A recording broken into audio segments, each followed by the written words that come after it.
வணக்கம் மக்களே. இன்றைக்கி நம்ம பார்க்குற டாபிக் பார்த்திங்கன்னா டெட் 1 and 2 அண்ட் டிஎன்பிஎஸ்சி சம்மந்தப்பட்ட ஒரு சுருக்குக கணக்கு. சுருக்குக வந்து பார்த்திங்கன்னா இந்த 5^x+1 + 5^2 - x = 5^3+1 அப்படிங்கிற ஒரு கொஷின் கொடுத்துருக்காங்க. இதில் பார்த்தீங்க அப்படின்னா எக்ஸின் மதிப்பு காண்கன்னு கேட்டிருக்காங்க இல்லையா. இதில் பாருங்கள் 5^x இருக்கு இல்லையா. இந்த பவரை நம்ம எப்படி பிரிக்கலாம்னா 5^x × 5^1. இது பாருங்கள் 5^2 × 5^-x. இது பாருங்கள் 5^3 125 + 1ன்னு பிரிச்சிடலாம். சரிங்களா. 125 5 கியூப்னாக்கா 5 × 5 × 5 125 + 1ன்னு எடுத்துடலாம் இல்லையா.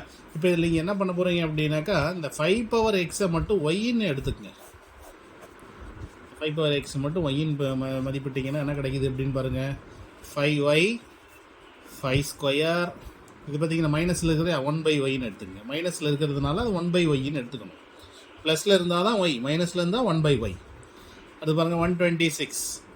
இப்போ இதை பார்த்தீங்கன்னா குறுக்கு பெருக்கல், அதாவது கிராஸ் மல்டிபிள் மெத்தடில் போடணும். அப்போ பார்த்தீங்கன்னா 5y² + 25/y = 126 கிடைக்கும். அதாவது பார்த்தீங்கன்னா இது மல்டிப்ளை ஆகிடுமா, y² ஆகிடும். இங்கே 5² இருக்கிறது 25 மட்டும்தான். இந்த y அந்த பக்கம் எடுத்துகிட்டு போயிட்டீங்கன்னா 5y² + 25 = 126y மாறிடும். அடுத்தது பாருங்கள் 5y² - 126y + 25 = 0.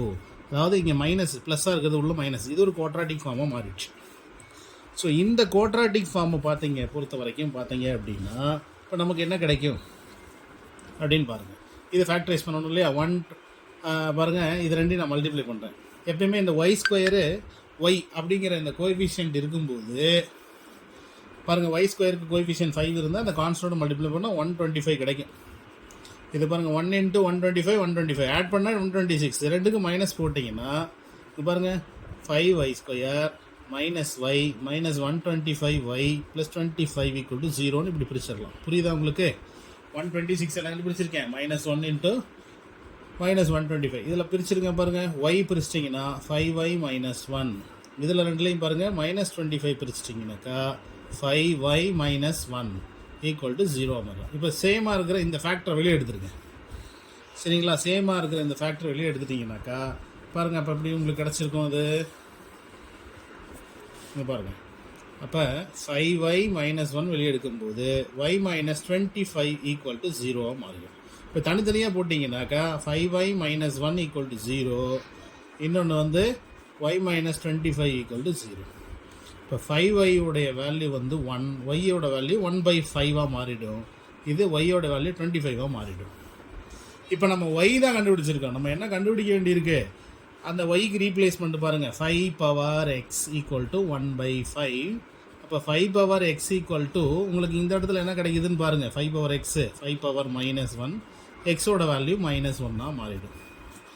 இதே மாதிரி இதை பாருங்கள். 5^x = 25, 5^x = 5/2.